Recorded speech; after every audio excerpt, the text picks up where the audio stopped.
Hello and welcome to this presentation on exercise and mental health.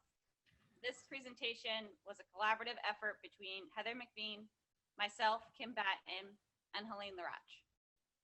We are all school psychologists at MCPS, and we all work at different levels from elementary school to high school. This presentation is directed specifically towards students. If you look at the bottom of the screen, there is a bit.ly link that you can either click on or copy and paste into your URL. That's just additional resources to help you on your journey with exercise and mental health.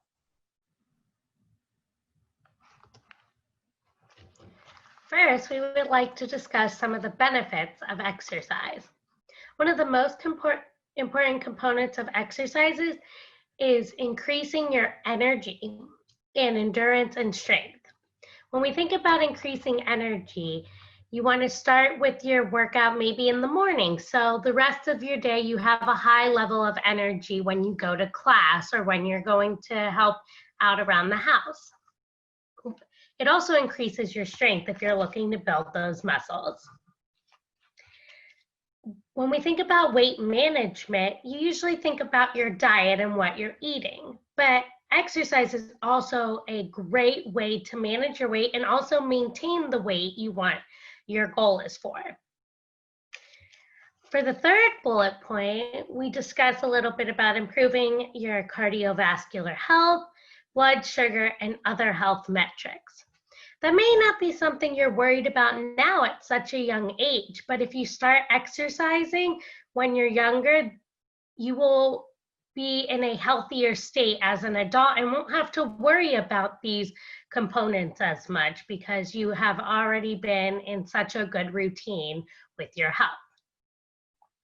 And lastly, exercises increases your chance of living longer. Like I said before, when you exercise in a routine and you start at a young age, you're really benefiting yourself later in life to be the healthiest self you can be.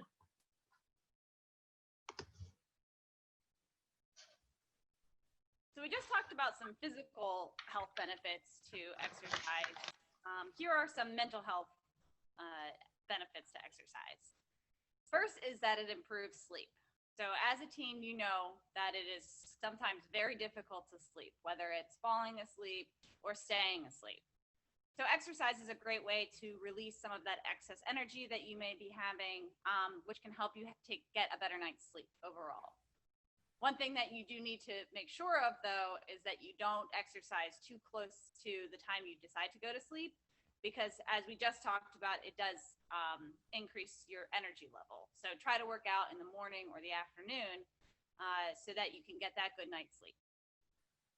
Another great benefit, mental health benefit, is improving your brain health, which basically means that when you exercise, you have the ability to clear your mind and stay focused. So another great reason to work out in the morning is that it's easy to stay more focused during your school day.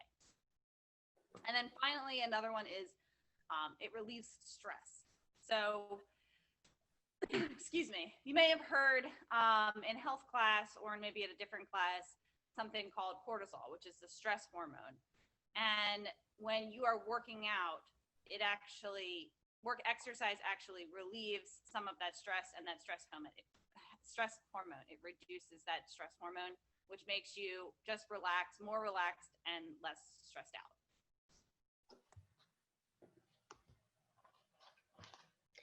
To continue on that conversation, another great aspect of exercise is improving one's self-esteem and self-confidence. When you engage in regular physical activity, your image of yourself is usually more positive. Exercise not only changes your physical appearance, but also your ability to push yourself further and motivate you. You have the capability to do so much more when you try something. At first, you might not think exercise is for you, you're not an athlete, things like that, but there are so many different ways to participate in physical activity. There are dance classes, there's great kickboxing, there is just going for a stroll or going for a run. Setting goals and reaching your goals is a great way to improve your self-confidence. And a great way to do that is through exercise. So starting goals like, I'm going to exercise for 15 minutes today. And then you can increase that by minutes each day or each week. And you'll really see an improvement in your self-responsibility and your self-confidence.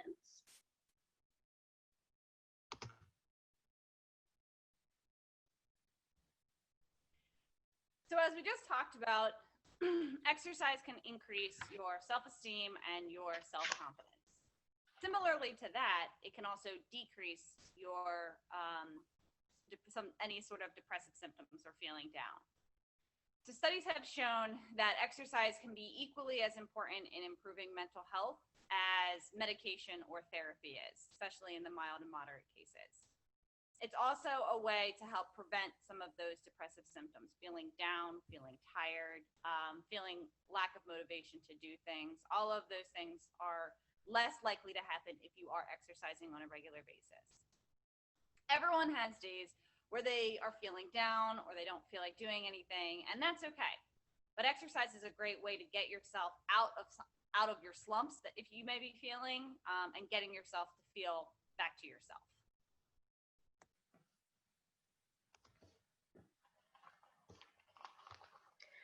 Sometimes we may feel overwhelmed and stressed, which can lead to experiencing symptoms of anxiety. Engaging in physical activity really releases that tension you may be feeling. It is also a great way to distract yourself and get your mind off of your worries. Sometimes we need that mental break to really refocus ourselves and reevaluate what's stressing us out and how to solve those problems. Exercise is a great escape. Yourself focus on something else that's positive, because physical activity is really a positive way to get yourself back on track. And in some cases, it can also decrease the sensitivity to the body's physical reaction to anxiety. Instead of tensing up or feeling the nerves, when you exercise, you're releasing a lot of that negative energy and getting out those nerves or that overwhelming stress.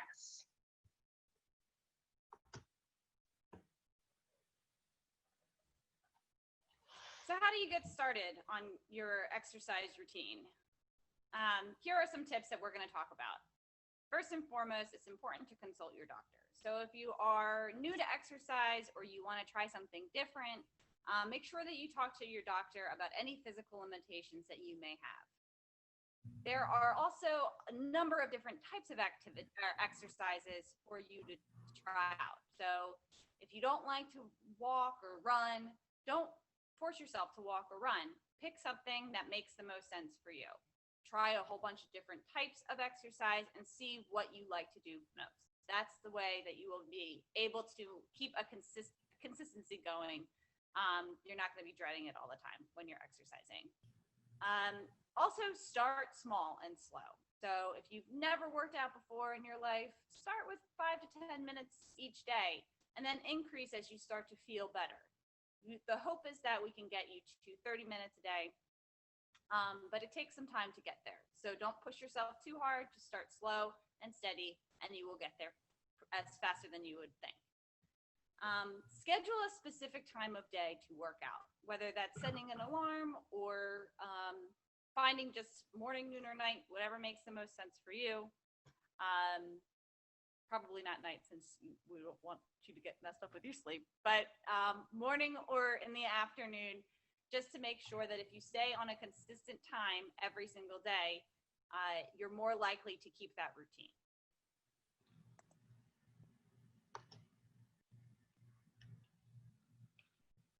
So some more tips for establishing an exercise routine include not exercising too close to bedtime. As Ms. Batten has said previously, since your energy level goes up when you exercise, it's not the best move to exercise before bedtime, especially because in your teenage years, you really have a hard time getting into a good sleep routine. So like Ms. Batten says, finding a good time, and it might not be morning for you before classes, but maybe during lunchtime while we're at home or right after school to keep your energy going for maybe after school activities or your homework. Your body needs to be nourished, but being overly full can cause discomfort, which will discourage you from wanting to exercise in the future. So, keeping a healthy diet, not saying to eliminate everything, but to have a good balance is something that's a high key for exercising and feeling comfortable while you're exercising. Also, it is safe for you to participate. If it is safe for you to participate in outdoor exercise, make sure you keep socially distanced at this time or use proper precautions if you are working out with a buddy. If you can't do this safely, that's okay. You can work out virtually. There, in the bit.ly link that you saw at the beginning, which I'll show you again at the end, we came up with a resource page of a bunch of YouTube workout videos that you can do right in the comfort of your own home. You don't have to go to a gym or to other locations to exercise. Do what's most comfortable for you. The most important thing is really engaging in some sort of physical activity. Another great thing to keep in mind is having an accountability buddy. Someone that you know will keep you on track with your exercise routine.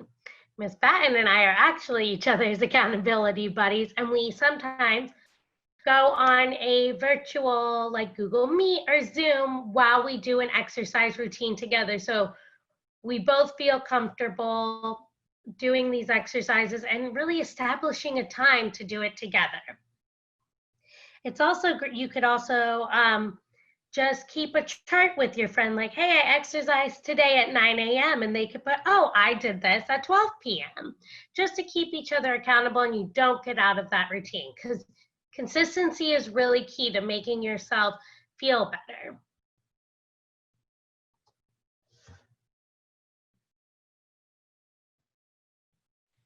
So one thing that we have to talk about every time that we start a new routine or new goal is anticipating the barriers and planning strategies in order to reduce them. So one example here is laying out exercise clothes at night beforehand so that when you get up in the morning, you can just throw them on and be out the door. You also, a great one would be to set an alarm. So if there's a specific time of day that you want to work out, set an alarm that specifically says it's time to work out, or even you could even link your exercise to your alarm. Another great strategy and strategy and a way to reduce any barrier is having an actual plan the night before. So if you plan on working out tomorrow, you want to have whatever the plan is, whatever the workout is, whether it's a 3-mile run, yoga video, kickboxing video, whatever it is, that you have that planned out and set to go for the next day, just so that you don't have the ability to tell yourself, oh man, I don't have it, I don't feel like finding it, and so I'm just not going to do it. There will be days that you don't want to exercise, and that's okay. Just remind yourself that you will feel better afterwards. So some days you'll just feel like you have no energy at all. If you can get yourself to get up and get going, you'll feel so much better. But if you don't, that's okay too. You just have to make sure that you're trying to stay as consistent as possible. There will also be days where you work out and you can run 3 miles. And then there's other days where you might go out for a run and only be able to run 1. The fact that you got out the door and tried to exercise even for only a few minutes is something to celebrate. So make sure that you're celebrating all of the small things too. Finally, I want you to be mindful and present and listen to your body. And basically that means, how is your body feeling? How are your muscles feeling? Is it just sore from working out, or are you feeling more actual pain? Your body is going to tell you if you're working out too much. So make sure that you're listening to that and being mindful. Another thing would be to try working out with music that doesn't have any lyrics in it, to actually focus on what you're doing. Could be another great way of relieving some additional stress. Mindfulness is a huge thing. I know that you probably talked about before within your own school. There is such a thing as mindful exercise. Remember, exercise is self-care. This is only to benefit you, your self-confidence, self-esteem. Be happy, be healthy, be well. Remember, during this time of uncertainty and stress, exercise really can benefit you in many, many different ways. We talked about how it can decrease symptoms of depression, anxiety, increase your self-esteem, self-confidence, and just make you feel better and more energized and ready to go for the day. And I want to reiterate that you really don't need to gym to exercise, especially if you feel vulnerable going to a place like that, or you're not comfortable yet exercising in front of other people. I'm going to show you the resource page soon of things that you can do right in your home. And you can do this with your accountability buddy, but you don't have to show yourself with it. It's only about you and making yourself feel better. The importance of exercise is really to stay active to increase your mental health. But it also helps your physical health, as we said before. You do it in a way that makes you feel comfortable. And like Miss Batten just said, there's some days that you're gonna run 3 miles and some days 1. Like she said, the most important thing is getting yourself out that door, and that's a huge goal and accomplishment right there. Now let me share the page with you, and you can copy and paste this link into your browser or type it in, but remember, no www in front of the bit.ly or it won't work.